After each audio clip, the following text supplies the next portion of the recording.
धाकड़ खबर, बेखौफजुमा बेबाक अंदाज।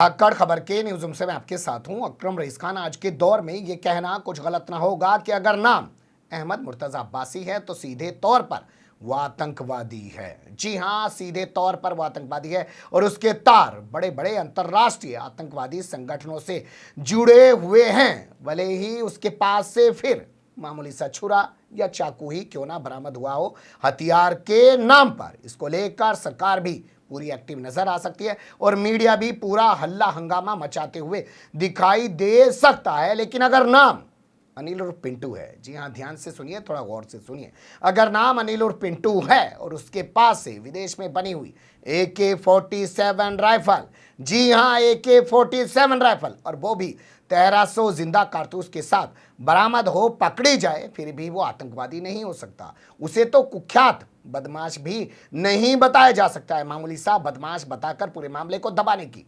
कोशिश की जा सकती है। क्या वाकई में ऐसा है कि अहमद मुर्तजा अब्बासी पकड़ा जाएगा तो सीधे आतंकवादी हो जाएगा और अनिल उर्फ पिंटू इतने बड़े हथियारों के जखीरे के साथ पकड़ा जाएगा तो वो कुख्यात बदमाश भी नहीं होगा? आतंकवादी होना तो बहुत दूर। अगर आपको यकीन नहीं आता है तो बोलती हुई तस्वीरों की ज़बानी पूरी कहानी आपके सामने रख देता हूं, खुद देख लीजिए।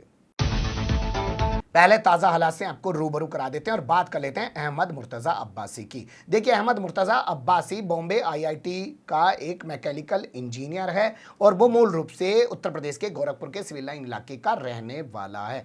3 दिन पहले उसने उस मठ पर चौकीदारी कर रहे या ये कहें कि सुरक्षा में लगे हुए PSC के जवानों पर हमला कर दिया, जो उत्तर प्रदेश के मुख्यमंत्री आदित्यनाथ योगी का मठ है। आरोप लगाया गया कि उसने धार्मिक नारे लगाते हुए, अब नाम मुस्लिम है तो धार्मिक नारे कैसे लगा रहा होगा आप समझ गए होंगे, धार्मिक नारे लगाते हुए हमला किया और ये एक आतंकवादी वारदात है। उसके बाद से इस मामले में ATS की एंट्री करा दी गई, NIA की एंट्री करा दी गई और तार जोड़ने के लिए विदेशों तक जांच शुरू करा दी गई। एक टीम मुंबई पहुंच चुकी है, एक टीम नेपाल पहुंच चुकी है और एक टीम पहुंच चुकी है उत्तर प्रदेश के कई जिलों में तमाम सिलसिले को जोड़ने के लिए। हर चंद कोशिश की जा रही है, हर ओर से बताने का प्रयास किया जा रहा है कि अहमद मुर्तजा अब्बासी एक ट्रेंड आतंकवादी है जो डॉक्टर जाकिर नाइक से प्रभावित था, ISIS से प्रभावित था, पाकिस्तान की खुफिया एजेंसी ISI से प्रभावित था। इसके अलावा एक संगठन का नाम और लिया जा रहा है, हरकत करके कुछ नाम बताया जा रहा है, उससे भी उसके तार जोड़े जा रहे हैं और मामले को आगे बढ़ाते हुए उसके घर की खाक भी छानी जा सकती है। वहां से एक शख्स को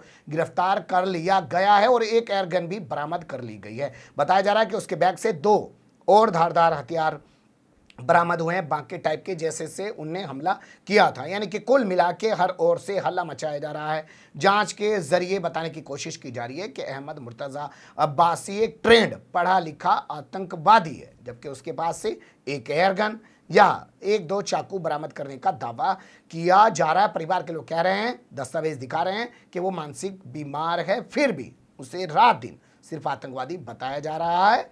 क्यों, वो आप सोचिएगा, लेकिन जब अनिल उर्फ पिंटू इतने बड़े जखीरे के साथ पकड़ा जाता है तो उसकी मीडिया में कोई कवरेज भी नहीं होती है। जान लीजिए अनिल उर्फ पिंटू के बारे में। वो खबर उत्तर प्रदेश के पूर्वांचल से आई है, आप जानते हैं गोरखपुर पूर्वांचल में आता है और ये खबर आई है उत्तर प्रदेश के शामली जिले से। शामली पहले मुजफ्फरनगर जिले का हिस्सा हुआ करता था, बाद में अलग जिला बन गया, यानी पश्चिम उत्तर प्रदेश की सरजमी से खबर आई है। यहाँ का एक थाना है जिसे आप कह सकते हैं थाना भवन। थाना भवन का एक इलाका है कादरगढ़ पुलिस चौकी, वहाँ पे पुलिस चेकिंग कर रही है। मुखबिर से उसे सूचना मिली है कि विदेश में बनी हुई AK-47 राइफल लेकर कुछ बदमाश एक SUV कार में सवार होकर मुजफ्फरनगर की ओर से आ रहे हैं और वो हरियाणा की ओर जाने वाले हैं। पुलिस चेकिंग के नाम पर उनको रोकती है। बदमाश बैरिकेड को गिरा के अपनी गाड़ी को दौड़ा देते हैं। पुलिस उनका पीछा शुरू करती है। उसके बाद काफी दूर जाने के बाद पुलिस उनको घेर लेती है। 2 बदमाश ईद का फायदा उठाकर खेत में घुस जाते हैं और फरार हो जाते हैं, जबकि एक बदमाश को पुलिस पकड़ लेती है। तलाशी ली जाती है तो कार की डिग्गी से एक विदेश में बनी हुई AK-47 राइफल बरामद की जाती है। 1300 कारतूस बरामद किए जाते हैं, लेकिन फिर भी वो आतंकवादी नहीं है। यकीन नहीं आ रहा है तो आप सुन लीजिए यहाँ के SP सुकीर्ति माधव को। हम लोगों ने एक व्यक्ति को आज गिरफ्तार किया है। उसके पास से एक AK-47 जो प्राइमा फेसी फॉरेन मेड है और उसके साथ लगभग 1300 राउंड जो कार्ट्रिजेज हैं, जो बुलेट्स हैं, वो बरामद हुई हैं। 3 इसमें मैगजीन्स एक्स्ट्रा हैं, एक ड्रम मैगजीन है वो सारी चीजें रिकवर हुई हैं। इसमें एक व्यक्ति जिसका नाम अनिल उर्फ पिंटू है, जो मुजफ्फरनगर भोरा कला थाना क्षेत्र का रहने वाला है, उसे भी गिरफ्तार किया गया है। और पूछताछ में और जानकारी करने पर यह बात पता चली है कि ये और इसका एक साथी जो अनिल बालियान, जो वर्तमान में मेरठ जेल में एक एग्रीकल्चर यूनिवर्सिटी के डीन पर गोली चलाने के मामले में बंद है, इन दोनों ने मिलकर ये हथियार संजीव जीवा, जो एक कुख्यात अपराधी है, उसके माध्यम से ये खरीदी थी। ये खरीदी हुई है या लूटी हुई है? जो वर्तमान में हमारे पास अभी जो फर्स्ट हैंड इन्फॉर्मेशन है, जिस स्तर पर हम लोग इसको देख रहे हैं, उस व्यक्ति द्वारा ये खरीदी गई है। अब इसका हम लोग पूरे जड़ तक पहुंचेंगे, जब इसका बैकवर्ड इंटीग्रेशन करेंगे तब हम इसकी जड़ तक पहुंच के ये चीज बहुत क्लियरली बता सकते हैं। हालांकि प्राइमा फेसी देखने पर यह एक फॉरेन मेड AK-47 लग रहा है। आपराधिक इतिहास क्या रहा है सर जो पकड़ा गया? देखिए, इतने काफी बहुत ही अच्छी रिकवरी है और एक इतने अच्छे वेपन और इतने ज्यादा संख्या में बुलेट्स की रिकवरी की गई है। इसके संबंध में सारे लोगों जो भी टीम में इन्वॉल्व थे, उन सबको मेरी तरफ से भी इनाम दिया गया है और इस संबंध में हम अपने अधिकारियों से भी वार्ता करके उनको भी यह अवगत करा रहे हैं। उनके द्वारा भी टीम को इनाम और प्रशस्ति पत्र दिया जाएगा। आपराधिक इतिहास क्या रहा है सर जो मुजरिम पकड़ा गया है? जो अभी आरोपी हमारे कस्टडी में है, वो विक्की त्यागी हत्याकांड में भी जेल गया था। सर कितने बुलेट्स बरामद हुए हैं? लगभग 1300 बुलेट्स हैं, जिसमें कि 45 बोर का लगभग 600 और AK-47 के भी लगभग 700 के आसपास बुलेट्स हैं।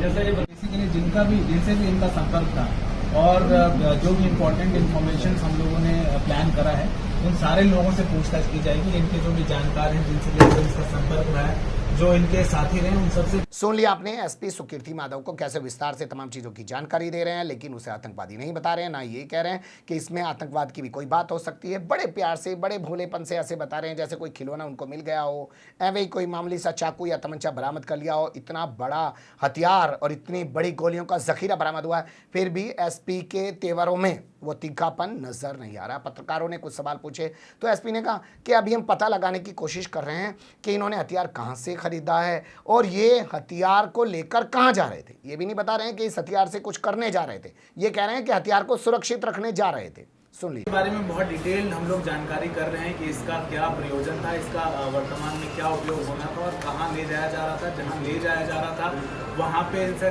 किसका संपर्क होना था और किस काम में इसका उपयोग होना था, उसके बारे में बहुत ही डिटेल इंक्वायरीज हम लोग कर रहे हैं। विदेशी बताइए, इस पे कार्रवाई करेंगे, जल्दी करेंगे तो आपको सर किस घटना का अंजाम देने के लिए आ रहा था, कुछ ऐसा कुछ? अभी जो वर्तमान में हम लोगों की जानकारियां हैं, उसके हिसाब से ये इस वेपन को कहीं सुरक्षित जगह पर ले जाने की बात जो है वो मुलजिमों द्वारा की जा रही है। अब हम लोग उस सुन लिया आपने एसपी सुकीर्ति माधव को। यहीं से सवाल पैदा होने शुरू हो जाते हैं। विदेश में बनी हुई AK-47 राइफल के साथ गोलियों का इतना बड़ा जखीरा बरामद होने के बाद अनिल उर्फ पिंटू को आतंकवादी तो बताना दूर, कुख्यात बदमाश भी नहीं बताया जा रहा है। उसको मामूली सा बदमाश बताकर छोड़ने की, इस पूरे मामले को निपटाने की कोशिश की जा रही है। जैसा कि हम जानते हैं कि संजय दत्त के पास से AK-47 राइफल का सिर्फ बताते हैं कि स्प्रिंग बरामद हुआ था। उसके बाद उसके खिलाफ आतंकवाद का मुकदमा दर्ज कर दिया गया था। टाडा के तहत उसको उठा के जेल में डाल दिया गया था, लेकिन यहाँ पे ऐसा कुछ होता हुआ दिखाई नहीं दे रहा है। बताया जा रहा है कि अनिल बंजी नाम का एक बदमाश है, शिसोली गांव का, उसके गिरोह का ये गुर्गा है। जो 2 बदमाश फरार होंगे उनका नाम तक नहीं बताया जा रहा है। उसी के जरिए ये AK-47 खरीदी गई थी। अब ये किस लिए खरीदी गई थी और इसका कहाँ इस्तेमाल होना था, ये तक पुलिस नहीं बता रही है। लेकिन इतना बड़ा वेपन बरामद होने के बाद जो चीज़ें निकलकर सामने आ रही हैं वो कुछ इस प्रकार हैं। कहा जा रहा है कि विक्की त्यागी का एक मर्डर हुआ था मुजफ्फरनगर में, उसमें ये अनिल उर्फ पिंटू जेल जा चुका है, यानी कि एक मर्डर के मामले पे पहले जेल जा चुका है। ज़्यादा बड़ा बदमाश नहीं है, पहले मामूली से मर्डर के मामले में जेल गया। इसके अलावा ये भी बताने की कोशिश की जा रही है कि हाल फिलहाल में अभी मेरठ ज़िले में जो कृषि यूनिवर्सिटी है उसके जो डीन है डॉक्टर राजवीर सिंह, उनकी गोलियों से भूनकर सरेआम हत्या कर दी गई थी। उस मामले में 2-3 बदमाश पकड़े गए थे। एक का नाम था अनिल बालियान उर्फ अनिल बंजी, दूसरे का नाम मुनेंद्र बाना और इसके अलावा तीसरे का नाम है आशु चड्ढा उर्फ मोंटी।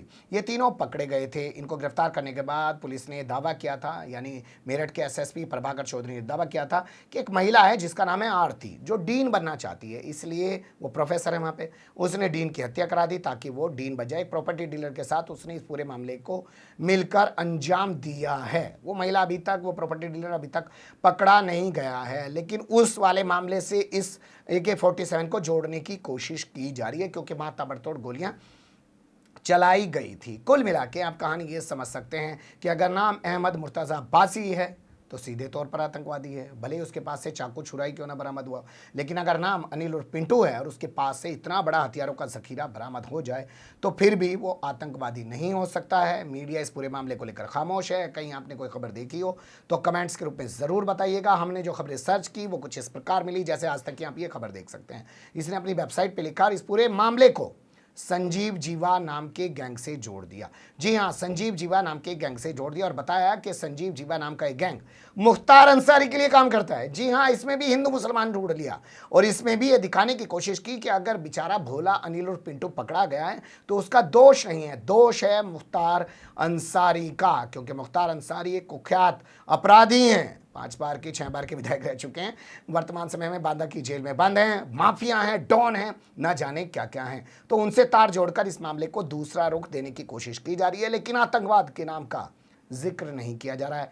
ATS आगे नहीं आ रही है, NIA आगे नहीं आ रही है, मीडिया भी गला नहीं फाड़ रहा है। यही आपको बताना था। अच्छा बुरा जो भी लगा हो कमेंट्स के रूप में आप लोग अपनी राय दे सकते हैं। खबर को लाइक कर सकते हैं, चैनल को सब्सक्राइब कर सकते हैं, ज़्यादा से ज़्यादा हमारी खबरों को शेयर कर सकते हैं। फिर ऐसे ही किसी सुलगते हुए या उलझते मुद्दे लेकर मैं आपके सामने होऊंगा हाजिर। फिलहाल अभी मुझे दें इजाज़त।